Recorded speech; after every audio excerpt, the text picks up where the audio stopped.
listening to Ready, Set, Go Real Estate Investing Podcast, presented by Brandon Elliott. This show will be going over all aspects of real estate investing and is intended to educate, motivate, and prepare you to take action on your first or next real estate investment. For more information, please visit BrandonElliottInvestments.com. Thank you for listening and enjoy.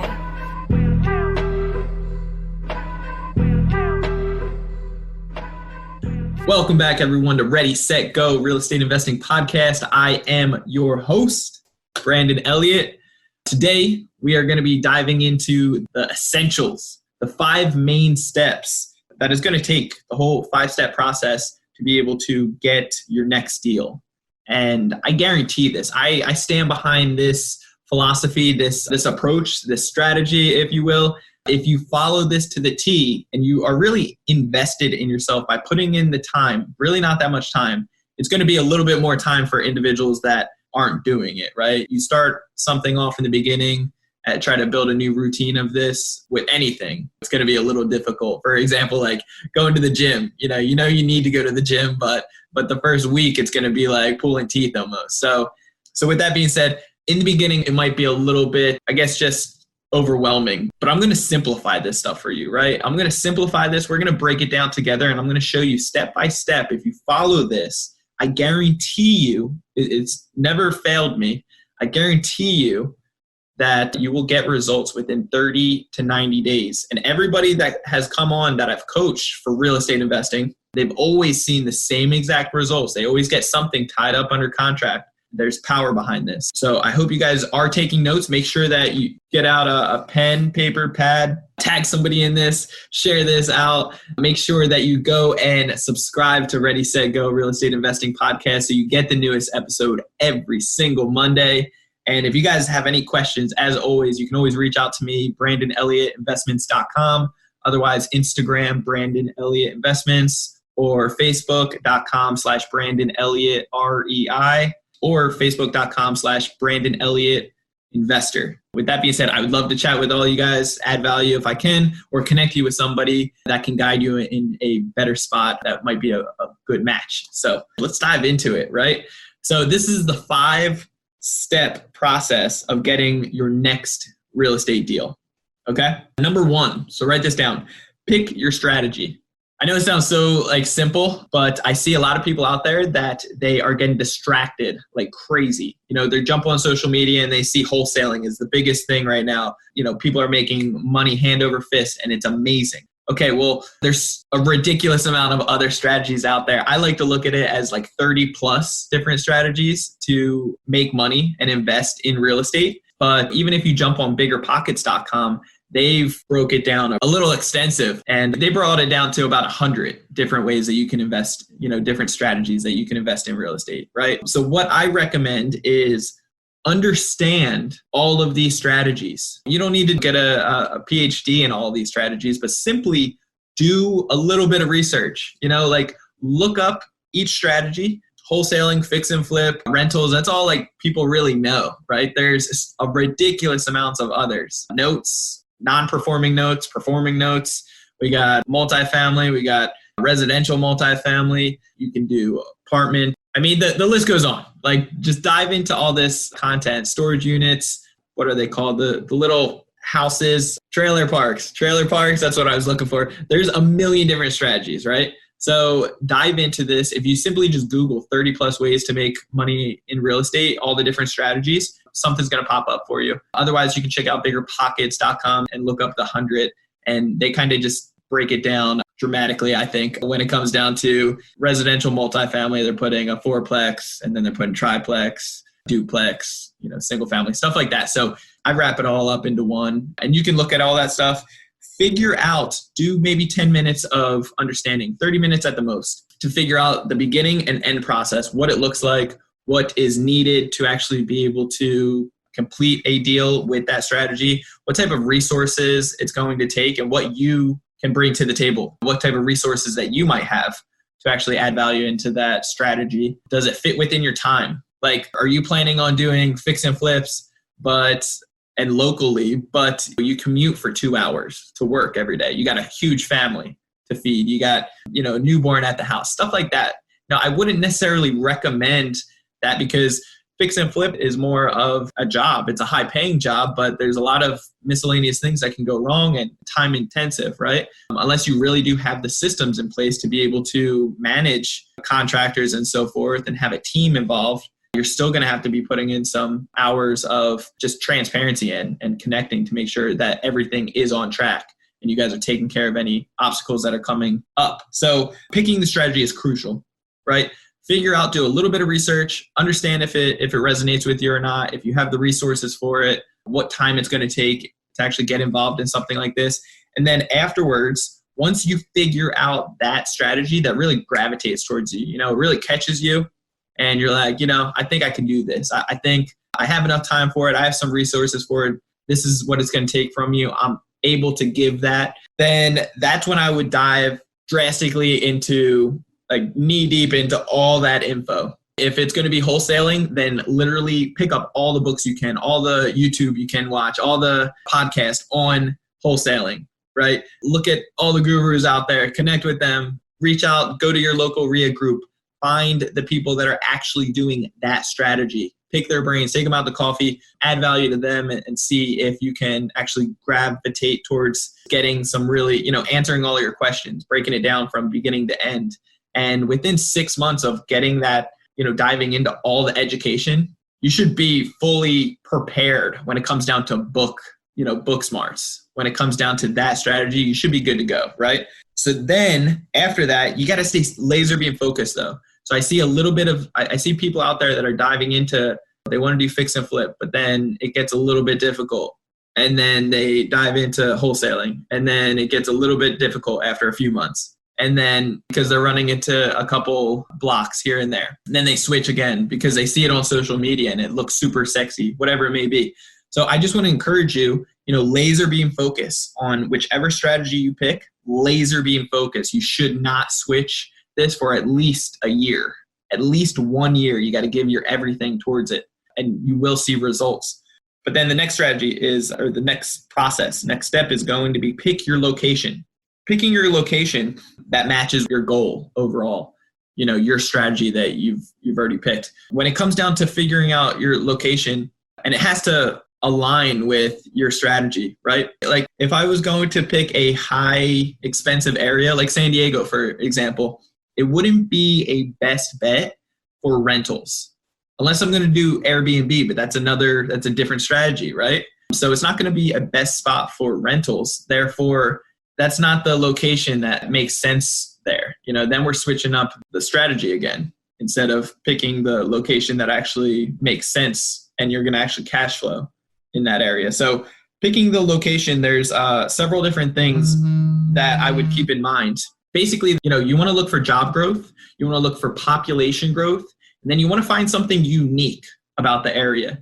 Now, you don't necessarily need to have like all three of these thriving. It's going to be somewhat difficult, but you should really dive into, trying to get as close as possible to all three, and especially something unique. And then population growth is somewhat crucial because when you're having more people coming in, that shows that there's going to be job growth. It shows that there's more opportunities. There's more supply and demand for what you're going to be dishing out, right? So that's very, very crucial. When it comes down to websites that I would highly recommend, there's census.gov, there's bestplaces.net, there's also USA.com, and then there is the website that I like to use the most is citydata.com. Now, with those 4 different websites, go to those websites, type in any type of location that you're looking at, and it's going to pull up all of the data that you're looking for, all the statistics of the past of population growth, job growth, whatever, and see even some predictions. But it's up to you to do your due diligence to actually see if, this area makes sense and what it's projecting to do in the future. It's done this for the last 30, 50 years. I start seeing a climb. What can we project it's going to do in the future with some of the job growth, some of the new factories that are getting set up there, whatever it may be. If Amazon's coming to the neighborhood, that's a good sign, So figuring out that stuff, those websites are great. And when it comes down to something unique, in the area, like a thriving university, a thriving school, a new factory in town, a bunch of different things. You got to find something that is drawing people into that particular area. And is that unique thing, is it staying around? Are they just getting there? Are they just planting their feet? Are they thinking about leaving? All these different things to realize, is this a solid location? Once you actually figure out your location, then step 3 is build relationships. This is so crucial. Not enough people are actually fully doing that. And when it comes down to like your personality type, you could be the most outgoing person in the world, or you can be the most introvert person in the world. You're going to have to get out of that. Like 100%. You got to get out of that mindset. You got to get out of that zone and realize why are you doing this? And simply jump on the phone with as many people as possible. I'm talking all the banks, all the lenders, brokers, agents, the schools, the police department, the chief, fire department, anybody and everybody. Like, I can't stress this enough. Anybody and everybody, I highly recommend that you build relationships with, that you connect, you get them to talk as much as possible about the area. You let them know what your goals and plans are within the area. And, let them know, hey, I'm a real estate investor. I'm looking to purchase properties in your area to do this strategy. I'm just curious about your opinion on that. Is there anything that you can do to give me some type of information or connect me with somebody that could? Don't give up. Once they say no, don't be like, oh, okay, all right, bye, and hang up right away. Try to just push through that, just common sales tactics of getting them to talk as much as possible about the area and see who they might know or who they can potentially connect you with, right? Once you give them the whole plan, your whole goal, your vision, and let them know exactly what you're looking for with your niche, with your strategy, then ideally get them to start sending you some deals. All the wholesalers that you're connecting with and agents and plumbers or contractors that are walking around and they see some opportunities with some houses. Get them to start sending you some deals. And then at that point, you're having a bunch of deal flow come in, right? People are going to like you or not like you. That's just what it is. Ideally, get to the point where you can get people to, influence them to like you, right? Try to add value to them if you can. Don't just be wasting their time. Let them know, like, hey, I see there's a couple distressed properties in the area. I would love to really make a difference in the area and start giving back, start making a difference by improving these houses, purchasing them, improving the houses. Then any additional cash flow, I'm open to the idea of potentially giving a portion of that back to the city or the area, some nonprofits in the area to start improving. All these different things will help out tremendously, and building the relationships is so key. I've built relationships with a good majority of my neighbors at some of my investments, and they've helped me out tremendously in a bunch of different areas. So I highly, highly recommend, I cannot stress this enough, the power of networking will determine your success. So make sure you're definitely going to want to, build relationships with people and get them, paint the vision into them of what your goals, your plans are. I personally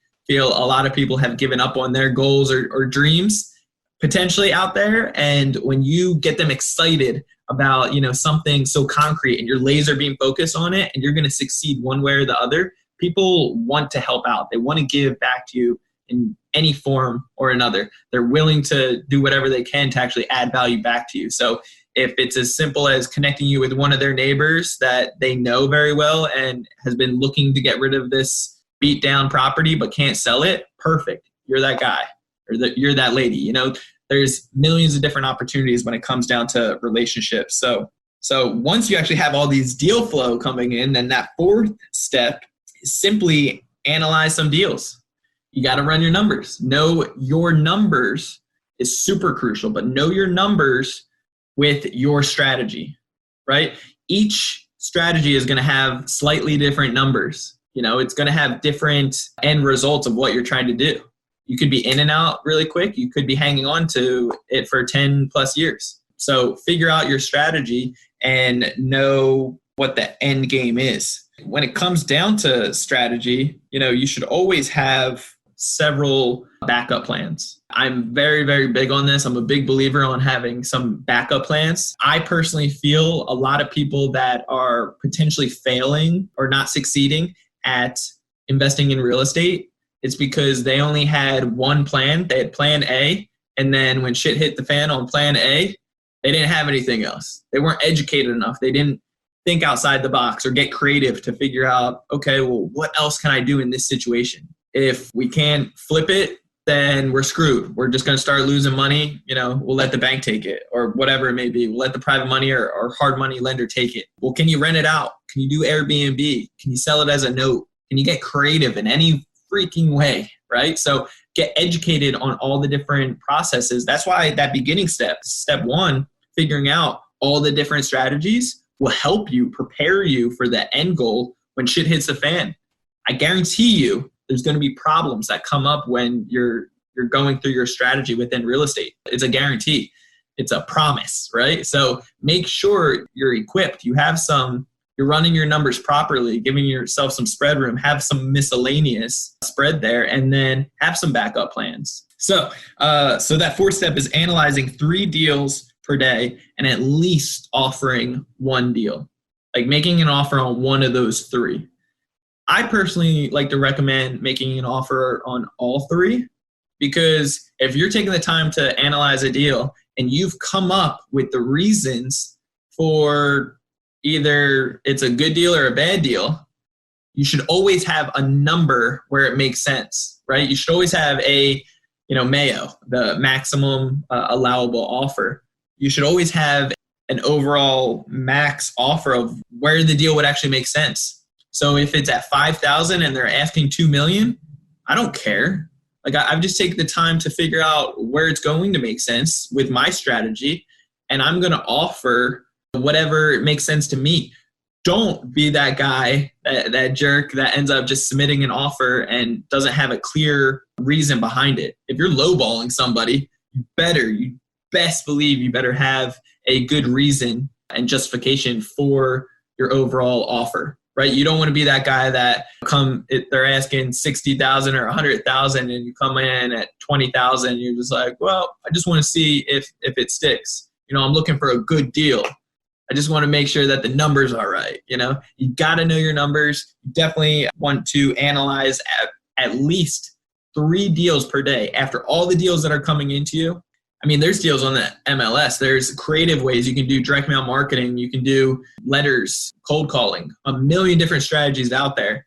So figure out how you're going to go about it. But the relationships are going to be crucial, sending you leads. And you just need to analyze 3 deals per day. If you analyze 3 a day and submit an offer on at least 1, I recommend 3, but at least 1, then you'll be set up to succeed. You got to play the numbers game. That's just what it comes down to. It's common sales tactics. It's like you got to get out there. If you don't have any deals coming and you're just sitting around like, oh, wow, the market's so tough. The market's so tough. Or the area, it's so, it's getting difficult. Well, it's getting difficult because how many offers have you submitted this week? Does that make sense? Like, how many offers have you actually submitted this week? Well, I didn't submit any. Well, when's the last time you did submit an offer? Oh, it's been, a month and a half. I can't find a good deal. Can't find anything to submit an offer on? There's houses, look around. There's houses everywhere. Go to your neighbor. I don't care if it's for sale or not. Knock on their door and ask them, hey, I see that, your windows are older. I was wondering if you're planning, I don't know what the inside looks like. I don't know if you're even interested in selling, but I'm an investor. I'm looking to see if you're willing to sell to me. Maybe we could do creative financing. You can act like the bank. You can go on your dream vacation, start being a traveling nomad, and I can pay you a monthly rent to own type of strategy. There's a million different ways out there. So get creative. Don't come up with these BS excuses. And we all have the same amount of time within the day as the most successful person on earth. So make sure you're utilizing your time thoroughly and actually getting out there and putting in this work, because analyzing 3 deals a day, submitting 1 offer, it truly doesn't take that long. It really doesn't, but it will seem overwhelming in the beginning if you're not getting all the relationships, if not enough deals are coming into you. So figure out your lead source, your generation that you would like to focus on, and I'm telling you, relationships are free. It takes a little bit of time and they'll start coming into you. That's our best recommendation. Honestly, we've always got way more success with relationships. So Analyze 3 deals a day, make an offer on at least one, and then I guarantee you within 30 to 90 days, you'll get something accepted. You'll get some kind of counter offer. You'll get something that you can, actually get back into the books. And you don't have any power whatsoever in any contract until you actually have a contract, until you have a signature on contract and it's binding. My whole recommendation is, if there's nervousness around this portion of getting an offer accepted, and you're going to get a lot more denied in certain markets, right? More competitive markets. But if you make your contingencies, try to get as low as possible with your down payment, your earnest money, right? I've tied up a deal for $1 down, and you can do it at all different numbers though. It really depends on how well you can sell yourself in the beginning to let them feel confident and bold in knowing that you are going to be the person closing on this deal. Putting $1 down doesn't show that much confidence. It doesn't show that somebody's that serious to actually get the deal. But when you can sell yourself to the point of being very confident in yourself and really being direct, like, hey, I'm going to buy this thing one way or the other. It doesn't matter if I give you the full amount right now or if I give you $1 down today. We do need this contract though now, and I do need to do some due diligence. So one way or the other, we're going to close on this. I'm going to put it down as $1 so we can get this thing going. Is that cool with you? Yeah. Okay, perfect. And then keep it moving. So try to get your earnest money, to get your foot in the door as low as possible so you have less risk, and then close on as long as possible. Like your closing date, try to schedule it as far as possible. With that particular deal, it was $1 down and 60 days closing. That gives you so much opportunity to figure out, raising money. This is something that I probably should have talked about in the beginning. So many people out there are very, they think they need to get all their apples in a row before they actually get a deal. Like they need to raise the money. They need to figure out how they're going to pay for it. The contractors, all these moving pieces that get scary, right? Because it's overwhelming. Stop. I highly recommend stop thinking about all this stuff. You have no power whatsoever. Nobody's going to ever take you serious. Nobody's ever going to give you time of day until you actually have a piece of paper that shows your name, your contract on it, and the other seller's signature on it, right? So you'll never have any power. Nobody's going to take you serious until you actually have that. It's your golden ticket. You need the golden ticket, right? So I highly recommend get something under contract, anything. It doesn't even need to be at the best price. Have some contingencies to back out if you need to. And then at that point, once you get one accepted by playing the numbers game, analyzing 3 deals a day, submitting an offer on at least one, once you get one accepted within 30 to 90 days, I stand by that. I guarantee it. If you don't get that, come back to me, let me know, and I'll break down your strategy with you, and I'll show you where the missing piece is, the missing link that you just need to make a slight little change, and you'll get the results. I stand by that. I really do. Or your money back. This is free info though, just so you know.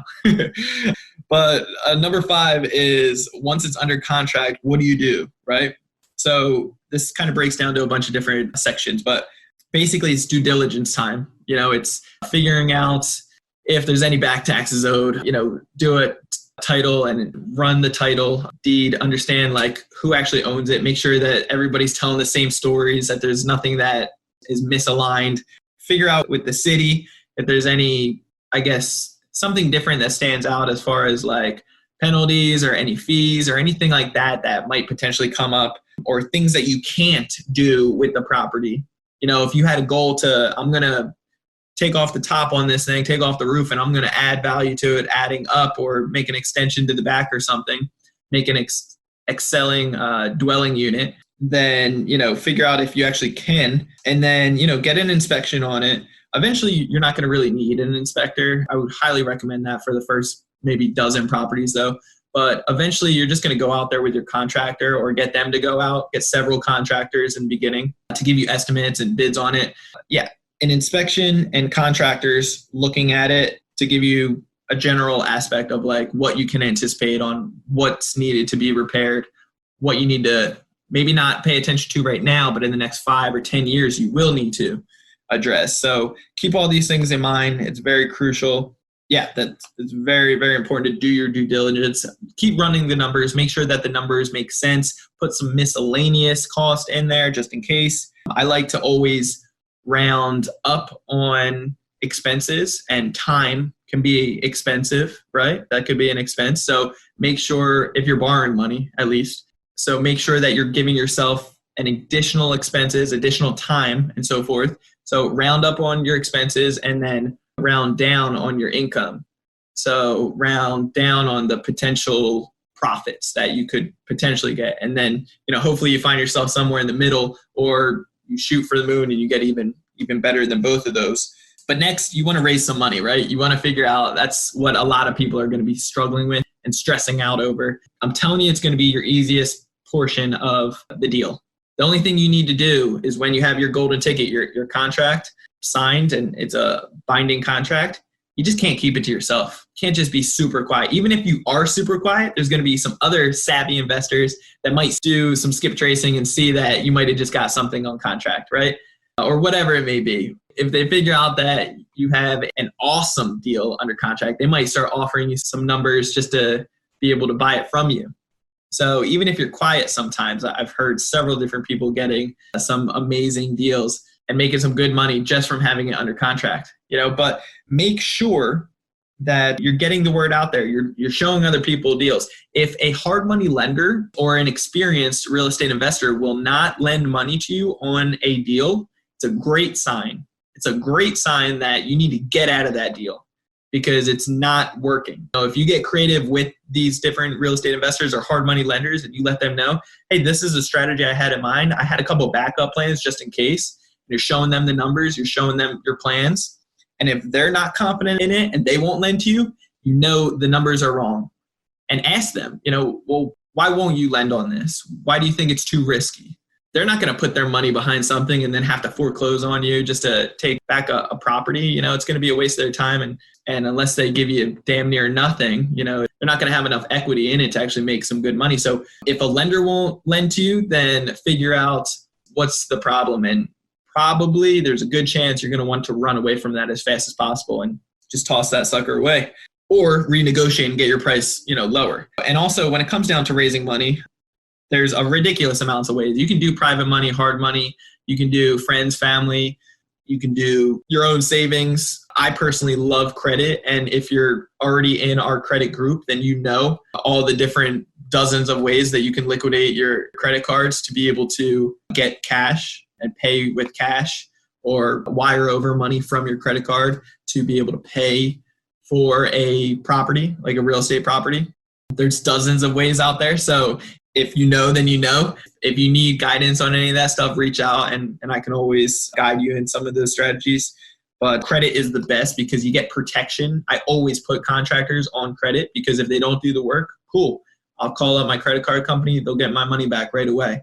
I just heard of a horrible story today that an investor that I knew ended up giving somebody $25,000, a contractor, $25,000 to get this deal going, and he ran off with the money. He didn't have backup plans. He didn't have backup plans for his deal, and he's letting a great deal go to waste, and he's trying to off-sell it really quick because he's more motivated now. He's stressed out, motivated, didn't have backup plans, and now he's ready to sell, discounted, even losing some extra money to sell it to somebody like me that I can put my credit to work and actually have protection and be able to get in and out of this deal and make some great money. So keep these different things in mind. And then you want to negotiate. After you do your due diligence, figure out everything that's going to align with your plan, ins and outs, try to find the lies that sellers might tell you, raise the money, figure out how you're going to fund these deals. And then maybe it's time to renegotiate. Just make sure that you're going for a great deal. At the end of the day, you can go for a good deal, but if you can negotiate with,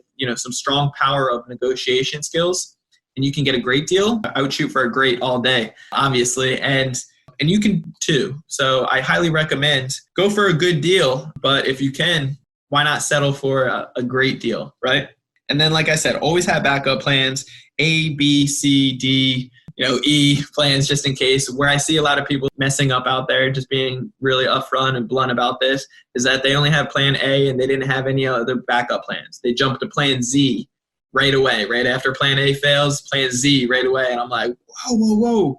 You just missed out on all those opportunities of potentially, doing Airbnb, rentals, or a million different other strategies. So figure out, be educated on all the different strategies out there, and then you'll be set up for success. After that, you just close on that deal and you start the whole process.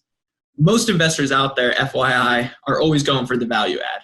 If you're not going for a value add, and when I say value add, I'm talking a distressed property, something beat up from the feet up, and in your neighborhood, that's a nice neighborhood or whatever class it may be in, but this property in particular, that your subject property that you're looking at is a little bit more distressed than the neighborhood, and you're putting money into it. You're going to make that thing shiny, brand new, looking sexy again, and you're going to do whatever your strategy is, the end goal of whatever that may be. A cash out refinance, have no money into it, rent it out, flip it, whatever it is, who knows? Sell it as a note, do seller financing, a million different ways, right? So once you close on it, then you just start all those process. A lot of people out there are overanalyzing this process. It's really basic. It really is. This is a 5-step process, and I made it a little bit complicated, but honestly, if you really break these down, it's truly not that complicated. You do just need to put in some work. You need to figure out the strategies. You can take 2-3 days to just get a little bit general education on it, and then start diving in as much as you can to all the podcasts, YouTubes, all the books on that strategy, and you'll be great. Figure out your location, start building relationships like crazy. You can do all of this within 2-3 weeks. Start analyzing some deals. Somebody that I was coaching ended up getting a deal within a great deal. He just actually cashed out, refinance, has very little money into it, cash flowing great, and he ended up getting his first deal under contract within 3 weeks. In 3 weeks, he was sitting on the sidelines for 2 years, finally started investing in himself. I gave him the step-by-step, showed him, gave him a little hand-holding, but he put in the work. And figured out his strategy, started figuring out his location. He had a friend locally in that area. This is all abroad, by the way. Not abroad, but across country. And then he started building relationships over there, got a wholesaler, a realtor that was a wholesaler as well, got a deal from her, put it under contract, closed on it, raised the money a couple days before. He was doing the due diligence while it was under contract, raised the money a couple days before closing finally, and then he had 3 weeks to close on it. Negotiated a great deal, ended up getting great remodel within 2 months, full remodel, rented it out, refined it, had very little into it, and there's power behind that, right? And that's what it's all about. So do me a favor. This is the 5-step process to get your next deal, all right? And I highly recommend you follow this to the T, right? Starting off anything brand new, it's going to be a little overwhelming or so forth, but this is something. It's truly not rocket science. A lot of people are overanalyzing this stuff and worrying about the money, worrying about, well, how do I deal with contractors? Bro, you don't even have a deal lined up. You're not even submitting offers. How many offers have you put in this week? You don't even know what strategy you're going to do. I run into this all the time. That's why it's very crucial to actually focus on this stuff. I run into people, I ask them what strategy, they're submitting offers here, and they might have one locked up. And then they're like, okay, well, what's your strategy with it? No, I don't know. I might wholesale it, but it's good to have backup plans, but this is different if you don't even have your one-step approach. And then you're looking in a couple different areas, couple different markets, and then you're thinking about doing some wholesales over here or some notes over here or trailer parks over here and all these different things. Focus on one thing till successful. I've always seen tremendous results and a lot of success when you focus on one thing till successful. I wrote my book. It's not the best book in the world, but I wrote my book in 1 week from just focusing to one thing until successful, right? And that's what I highly recommend.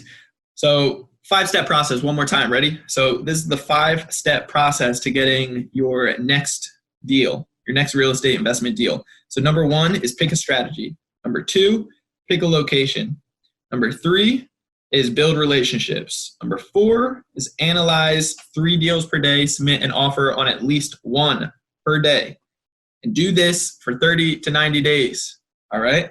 And number 5 is once it's under contract, what do you do when it's under contract? You do your due diligence. You raise the money. You negotiate to make sure it is a good deal. You have some backup plans in case.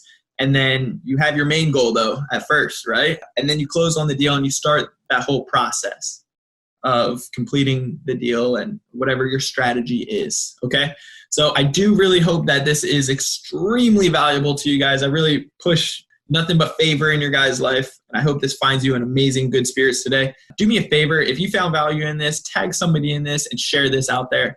I have a huge goal to get this podcast in front of 1 million different people to really break off the limited beliefs, right? You don't need to be a rocket science to be successful with real estate. You simply just need to take action. This simple process right here, focusing on one thing till successful and taking action in this path. Set a couple hours away every single day to be able to do this, and you'll be good to go. In the beginning, analyzing deals will take a little bit of time, but honestly, you'll get in the rhythm that it will take 10 minutes or less to really be able to analyze a deal, throw in the numbers, and you don't even need to take it too serious until you get something under contract. Then you take it more serious. Then you got several weeks to actually do your true due diligence, right? There's books on that. There's plenty of content on that. If you need any guidance or questions, always reach out. I'd love to be able to connect with you guys, help you out. But make sure you subscribe to Ready, Set, Go Real Estate Investing Podcast so you get the newest notification every single Monday. And leave a review as well. Let me know what you guys think. Let me know what's your favorite episode, what you would like to see in the future. We're a little over 100 episodes at this point. I'm super blessed to have all the subscribers and people that have left reviews. I want to give you guys my book, Action Driven, as well as Success Profiles magazine, where I'm talking about how I leverage credit and how I use credit cards to be able to purchase real estate, complete all remodels. I do hard money lending with credit cards as well. So there's a lot of power that a lot of people don't understand and don't see what they can truly do with it. We're not paying any interest, just so you know, when it comes down to credit cards. That's the first thing so many people are clueless about and scared. They're like, oh, you're crazy. Like, how are you ever making any money paying 20, 30, 40% interest? Well, that's the thing. We don't. But there's some power behind it, right? So with that being said, reach out to me. You can always do so at BrandonElliottInvestments.com. Otherwise, Instagram, it's Brandon Elliott Investments, and Facebook.com/Brandon Elliott Investor or Brandon Elliott REI. So with that being said, hope you guys all stay blessed more than ever. And I will see you on the very next one. All right, guys. Till next Monday, stay blessed. Thanks. This has been another episode of Ready, Set, Go Real Estate Investing Podcast, brought to you by Brandon Elliott. For more information, please visit BrandonElliottInvestments.com. Also, please don't forget to like, share, and leave a comment below. Thanks again for joining. Until next time, God bless.